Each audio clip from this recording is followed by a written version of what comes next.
Hi everyone. Obviously, at the moment, we're going through not easy times. We send all the love and solidarity to our brothers and sisters in Israel. So all those in Israel who are struggling, who are spending nights in shelters, under siege, of course, from the hundreds of missiles that are showering down. This is not what we want. No one wants this. And at the same time, we obviously have to defend ourselves. We need to be supporting our country, Israel, in defending itself from these rockets. Of course, at the same time, we feel pain for Palestinians in Gaza that are obviously under threat as well. But at the same time, I suppose it's clear that responsibility for that really lies with Hamas, who are launching rockets and obviously are going to draw an understandable defensive reaction from Israel, from our country, Israel. So we obviously would call and want anyone to call on Palestinian leaders and Hamas in particular to cease and stop this madness, because we know that we as a country in Israel does not want this and would not want to continue. So our thoughts are with the families of those who have died, with those who are injured. We wish a refuah shlema at the moment. We believe that there is something better, and there's been lots of demonstrations across Israel of groups of Arabs and Jews together, showing that there is another way. There is a way where we both respect each other, where we both relate to the humanity of each other, because there is no other way. At the end of the day, the land of Israel, as we call it, is a land where two peoples want to have home, and we need to be able to find a way where we can both live. And the other side, of course, the Palestinian world needs to be able to relate to that as well, that there are two peoples who both want a home. We are coming up to Shavuot, the festival which we connect historically to the giving of the Torah.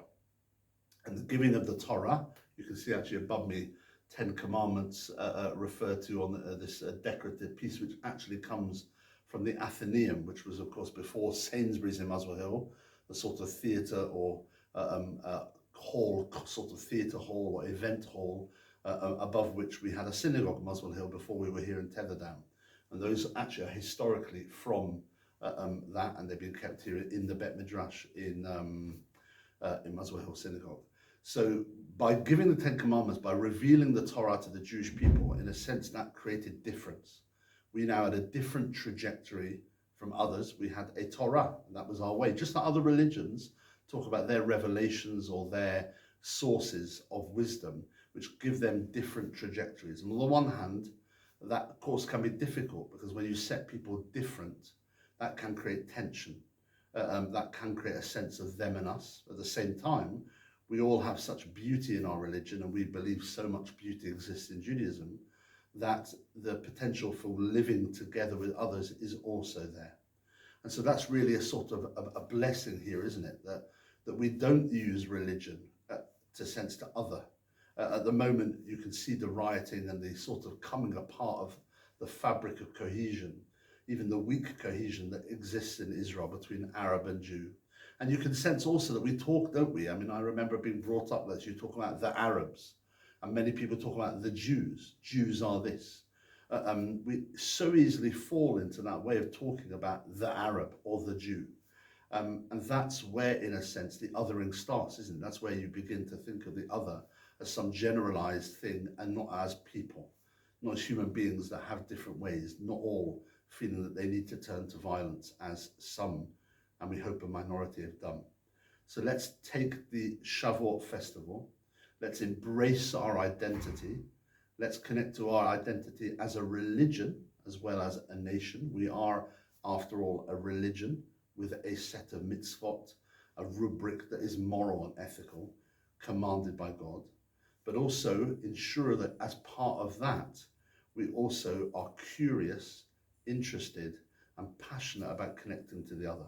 After all, in Ethics of the Fathers, we're told, Ohev Shalom v'rodef Shalom. One should love peace and one should pursue it. There's a feeling now I have that we can't sit at home. We need to be out there saying with all our might that we want cohesion. We want to be with the other. We want to be able to live with the other. Even if you feel it's not realistic, even if you feel peace is not here. I remember with Ireland, growing up believing there would never be peace between Protestant and Catholic. It's not perfect now. We know there has been a weakening recently, but it's nowhere near what it was in the 70s and the 80s. And it just happened. It felt overnight. I mean, there was a process, but it felt for many of us overnight, suddenly there was this rapprochement, and suddenly there wasn't violence. That can be as well between Israel and Palestinians, between Israel and Palestine, in a sense where there will be two states, two representations of nations there. Let's pray for that. Love to all, and let's pray also for the peace of our people, and that people have a peaceful and not disturbed next few days as well. Shabbat Shalom.